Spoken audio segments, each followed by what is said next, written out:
Please get ready for the passage.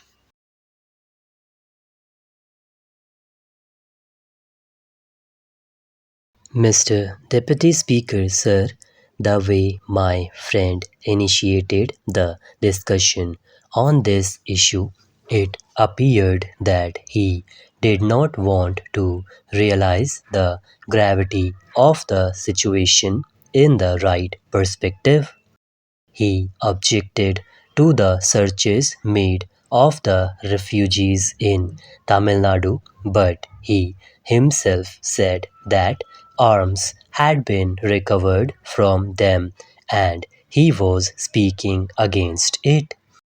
I am of the view that it is basically a question of law and order which Tamil Nadu government has tried to solve in its own way, which to my mind is the correct one.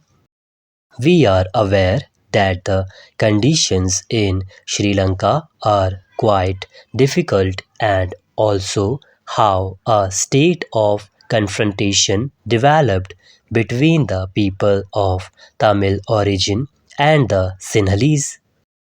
I will come to that subject later on, but it is true that the situation in Sri Lanka is quite grim and about 150,000 people have migrated to India and are living in Tamil Nadu.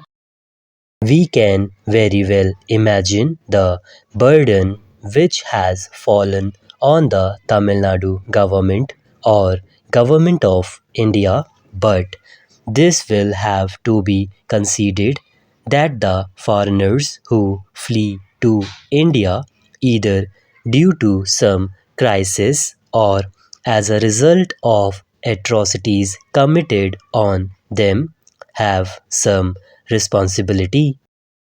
They should see that they do not disturb the peace and law and order of the country in which they take refuge and do not pose any challenge to the administration.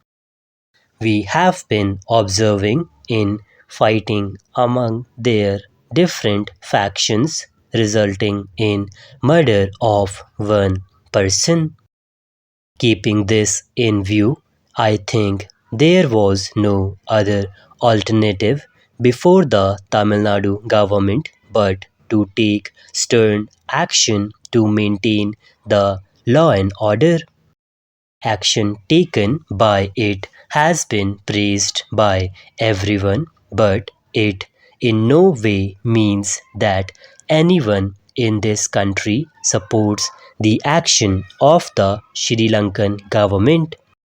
It is true that ever since we got independence, say since 1950, differences between the Sinhalese majority and the Tamil minority have been surfacing and there have been clashes between the two communities.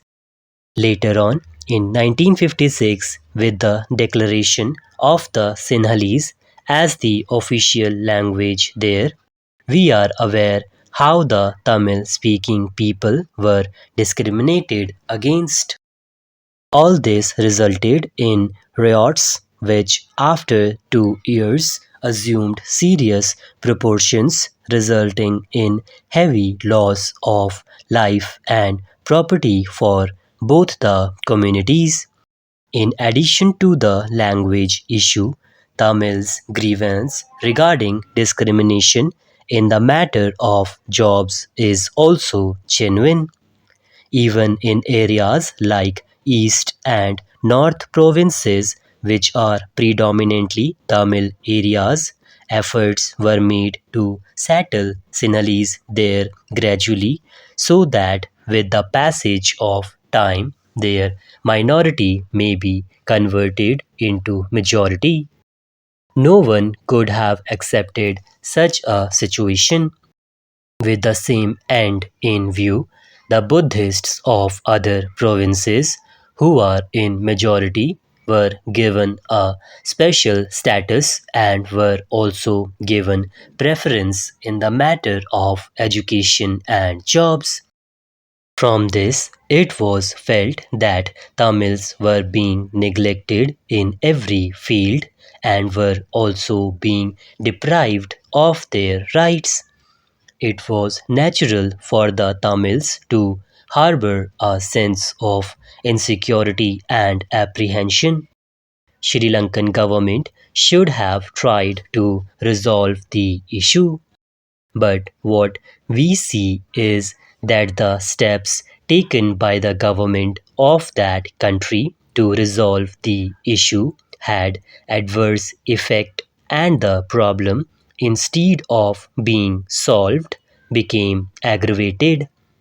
Terrible carnage took place there, and the attention of the world was drawn towards them. It was universally condemned, and in our country also widespread resentment was expressed against it because these Tamils were of Indian origin. Maybe they had gone there 100 years ago, or in certain parts even 1,000 years ago, but their language and culture is common with us. Therefore, it was natural that there was a widespread resentment in our country, and the people pressurized the government to take initiative in this matter. The government of India played a prominent role in resolving the Tamil problem, and the results have been very encouraging.